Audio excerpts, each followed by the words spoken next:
Hey guys, welcome back to Fun Sparkles. Today I have a super exciting video. I'm opening up Courtney Moore today. Okay, time to open her up.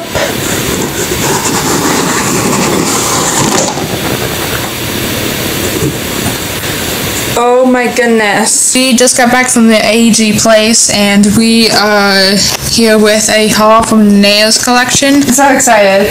Here we go.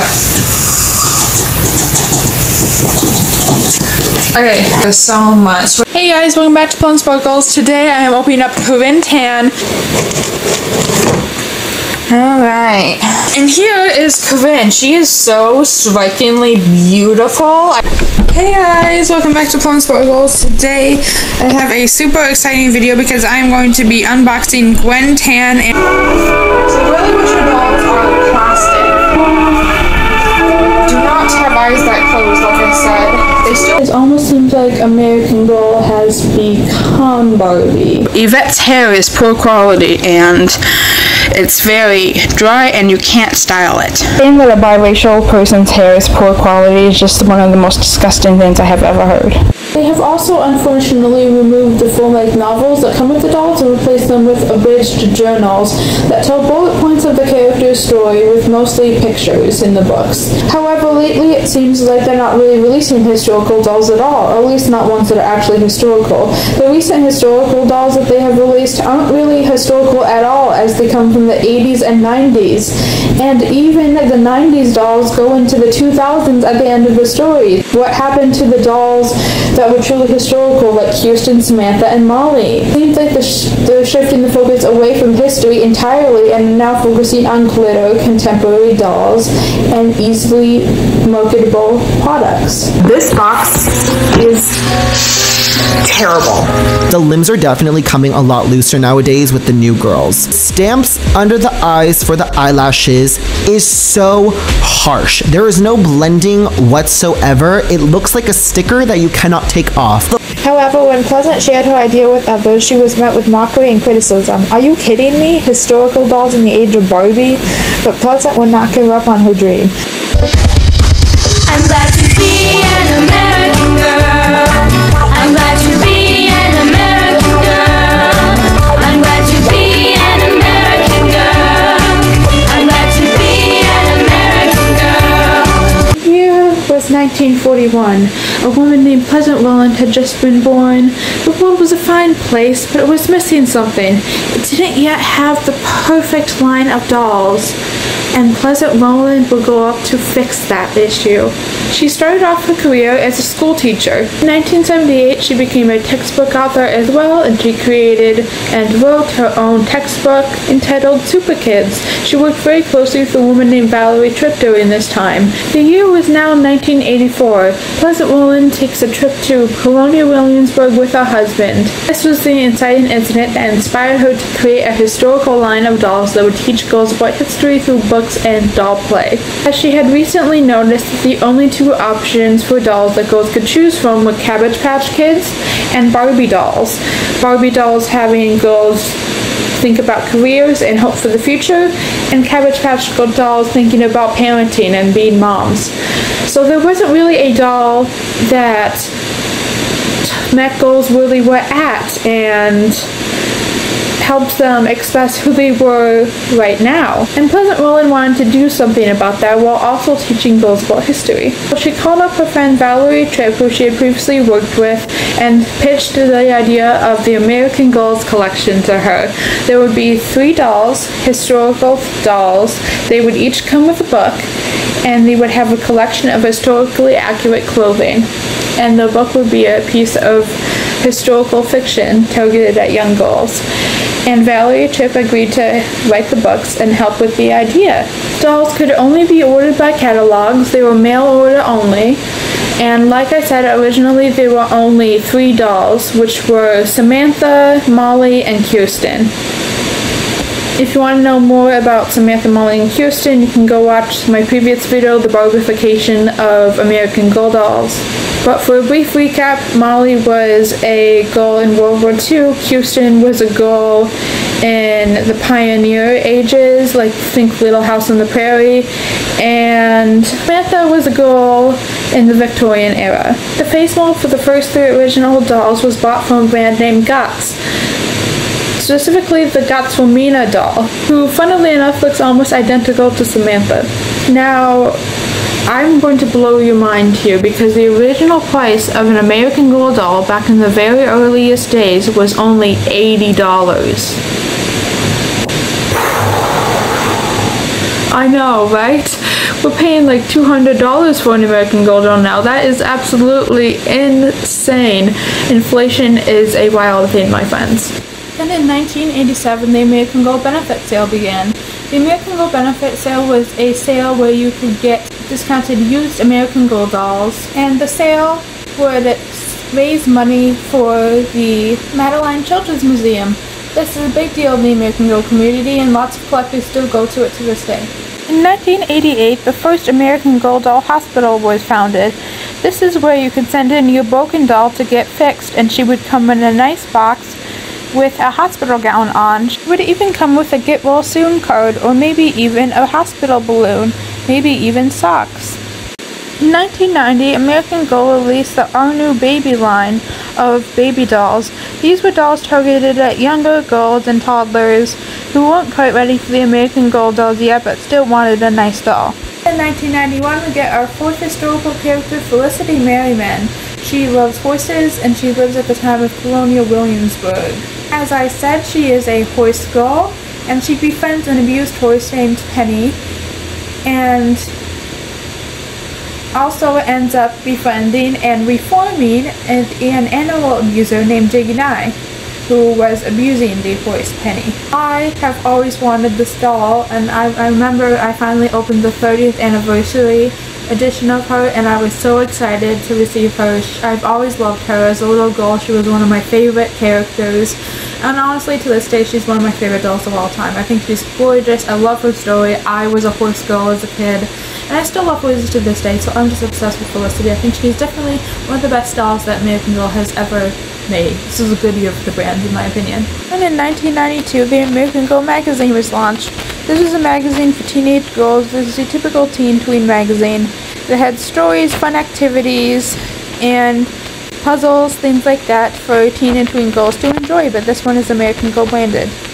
Also in 1992, the American Girl Fashion Show began. This is a fashion show where young girls would dress up as the historical character dolls, and they would perform a fashion show, all for charity. Pretty cool. In 1993, another historical doll was released. This one is named Addie Walker. She was the first black historical doll, and her story revolves around her and her mother escaping slavery. She was the first doll to have an advisory board of sensitivity readers to make sure that the story was sensitive and accurate to history and the lived experiences of black people.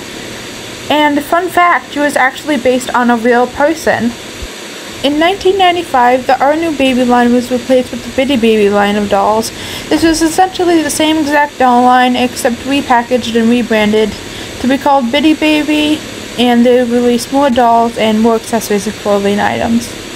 Also in 1995, the American Girl of Today line was released. This was the precursor to the Truly Me line. There were originally 20 of these dolls, and the purpose of them was that they looked just like you. That same year, in 1995, American Girl decided to release mini American Girl dolls. The idea behind these was that they were supposed to be an American Girl doll for your American Girl doll. Very cute. And in 1996, the American Girl website was launched. However, at this time in the timeline, you could not order dolls from the website. They were still mail order only. You could only play games on the website. In 1997, we would get our next historical girl doll. Her name was Josefina Montoya, or Josefina Montoya. She was a Mexican girl living on a ranchero. Her mom had unfortunately passed away, and she hated goats. Her whole thing is that she had this beef with this one goat named Felicita. In 1998, the Caring and Keeping of You book was released. This was a body book for girls that would help them take care of their growing bodies. It was later updated to have a new cover and slightly different methods. Also in 1998, it was a pretty big year for the brand because Mattel ended up purchasing Pleasant Company for $700 million. Wow. The final thing that happened in 1998 was that the first American Girl physical store location was opened in Chicago. It was called the American Girl Place. Here you could physically shop and pick out your new doll bestie. It was very cool. This was the first time you could physically buy an American Girl doll. Previously they had been mail order only dolls. Thus ends the 90s era of American Girl dolls. So now we are going to move on to the 2000s era of American Girl dolls. Get ready. Don't go anywhere, folks. We'll be right back after this short commercial break.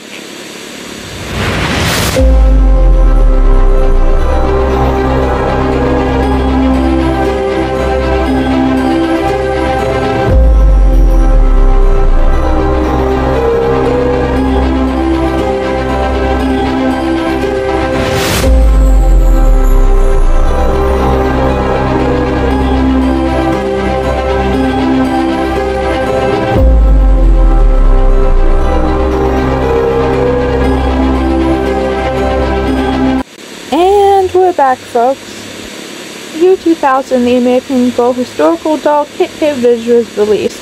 She grew up in the Great Depression and her family was taking in boarders. Also in the year 2000, Coconut the dog was released. He was supposed to be a pet for the American Girl dolls and he served as kind of like a mascot for the brand. 2001 was a big year for the brand as a Girl of the Year line would be launched, with the first Girl of the Year doll being Lindsay, a girl who loved dogs, and honestly, that's the most I can tell you about her because she had a very small collection and she didn't have much personality, so yeah. Also in 2001, the line of the Smart Girls guidebooks were released. These were self-help books for girls to learn about different things navigating through the world, like money, crushes, boys, things like that, puberty, stuff like that. They were kind of in the same vein as the Caregiving of You, but they were focused on lots of different things. 2002, we will get our next historical character doll, Kaya Atamai. She was from the Nez Perce tribe and is our only indigenous American Girl doll to this day. We haven't even gotten a contemporary indigenous doll, which is quite upsetting. American Girl actually consulted with a tribe of Nez Perce elders to have them on their advisory board to make sure that the doll was as authentic as possible, and they got them to approve every part of the doll and her story, so I think that was really beautiful. In 2003, we would get our second Girl of the Year. Her name would be Kaylee Hopkins. She would be a California surfer girl who loved dogs. She seemed to be a lot more interesting than Lindsay, and I do actually have her. I love her. She is one of my favorite dolls. Also in 2003, the Bitty Twin doll line was launched. This was kind of like Bitty Baby, except they were a little bit older, more like toddlers, and they had hair and gender. So in 2003, American Girl wasn't done releasing doll lines, so they released the Hopscotch Hill doll line. And to be honest, these dolls are kind of creepy. I don't have much to say about them. The last thing that happened in 2003 was the New York American Girl Place store opened. 2003 certainly was a busy year for American Girl. 2004, the first ever American Girl movie was released. This was Samantha's movie. It was a Christmas holiday movie. To go along with the movie, American Girl released Samantha's best friend Nellie. She was the first doll in the new Best Friend doll line. In 2005, the next Girl of the Year would be released. Her name was Marisol, and fun fact, she actually saved the Girl of the Year line. Because Lindsay and Kaylee sold so poorly, they were going to discontinue the Girl of the Year line, but Marisol sold so well that they continued the Girl of the Year line and became the successful line we know to this day. Also in 2005, Felicity's movie was released. To go along with the movie, Felicity's best friend doll Elizabeth would be released. The last thing that happened in 2005 was a new book series called Historical Character Mystery Books would be released. These were history mystery books, not about any of the historical characters, but about other girls who they hadn't made dolls of. In 2006, we will get our next girl of the year, Jess McConnell. And fun fact, she was actually my second ever American Girl doll. She was a tropical girl who had lots of tropical elements. I think she was about archaeology. Also in 2006, the American Girl of Today line was rebranded to the Just Like You line. This was the same line of dolls with the dolls that were made to look just like you, except it had a different name. This is all still precursor to the Truly Me doll line. Also in the year 2006, Molly would get an American Girl movie that was very patriotic and about her father fighting in World War II. To go along with the movie, Molly would get her best friend doll named Emily Bennett. The last things that would happen in 2006 were that the American Girl Place Los Angeles store would open and that the ugly Hopstop Chill dolls would finally be retired. Thank goodness.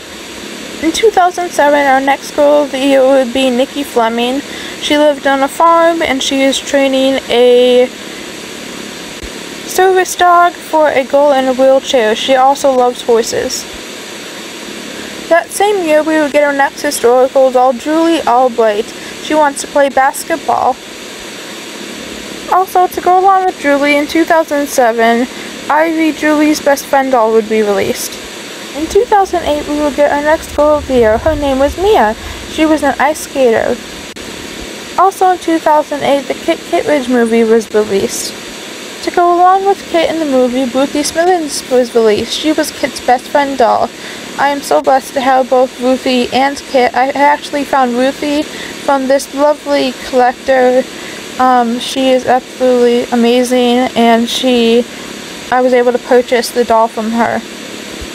2009, American Girl Doll Girl of the Year, Krista Maxwell was released. She is my favorite doll American Girl has ever made because her story really relates to my life, and I love her clothes, and I just love her so much. Released with Krista were her two best friend dolls, Gwen and Sonali. This was the first time an American Girl doll had two best friend dolls. Also in 2009, Krista's movie was released called Krista Stands Strong.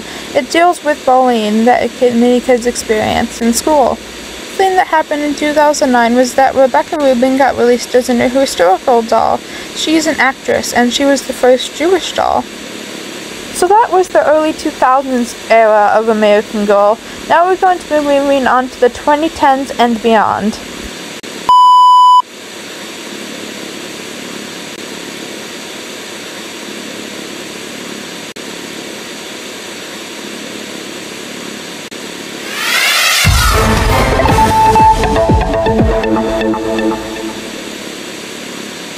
Interrupt this programming for some breaking news.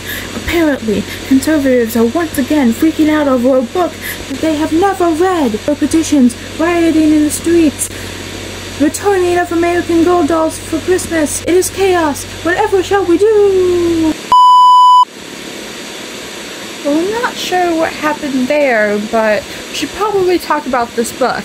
So this book is called A Smart Girl's Guide to Body Image, How to Love Yourself, Live Life to the Fullest, and Celebrate All Kinds of Bodies. Now that sounds amazing. What could possibly make conservatives outraged about that?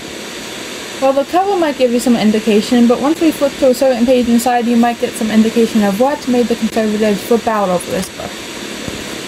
If we turn to page 36, we might see why the conservatives are freaking out.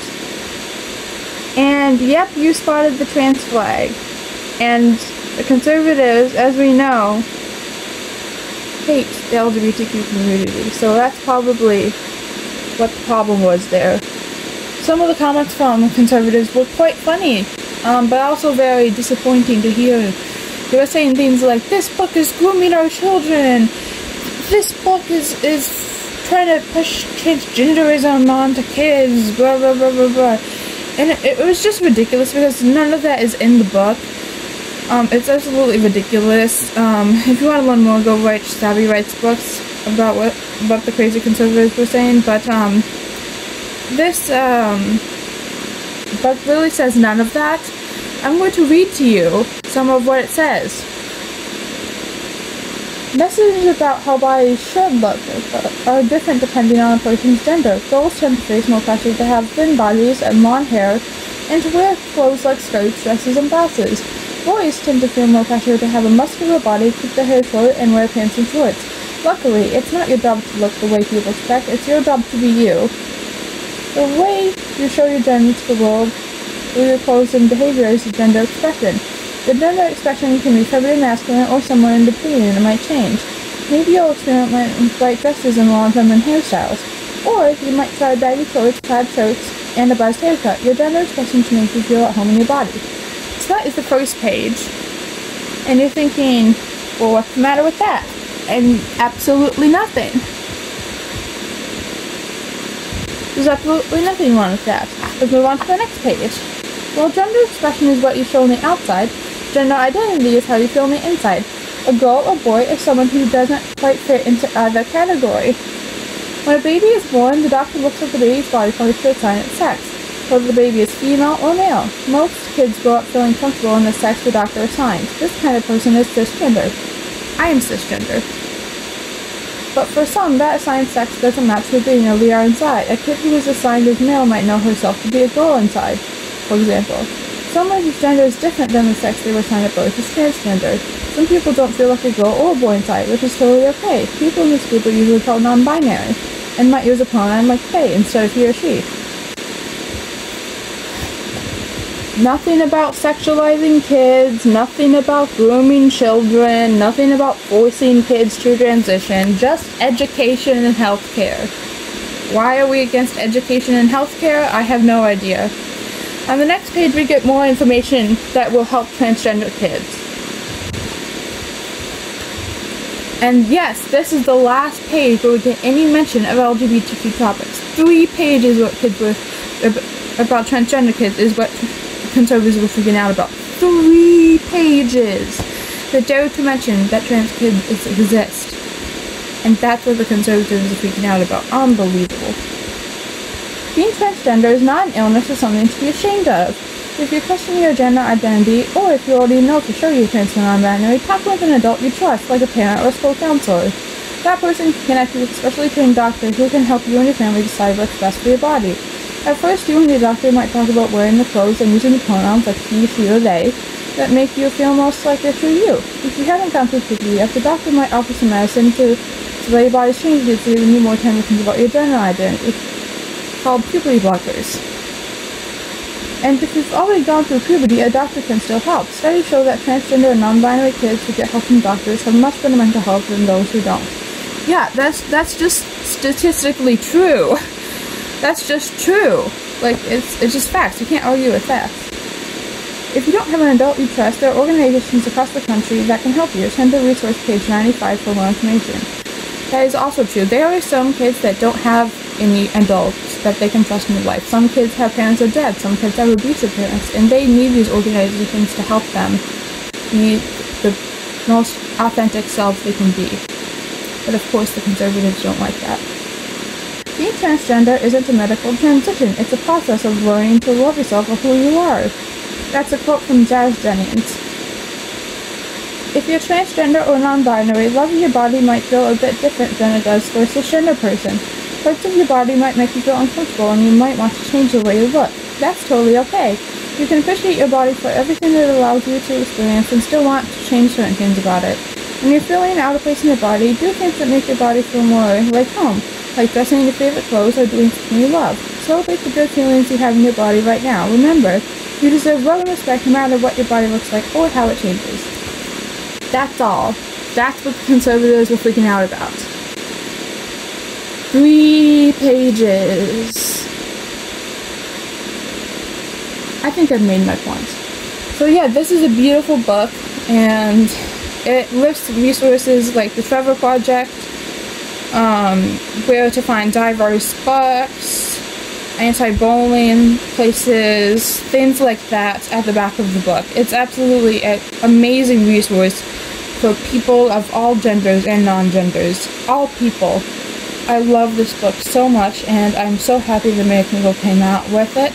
I can't see why anyone had a problem with it, and I think it is very well and sensitively done. Now, if that news reporter lady will let me, we will go back to learning about the history of American Girl.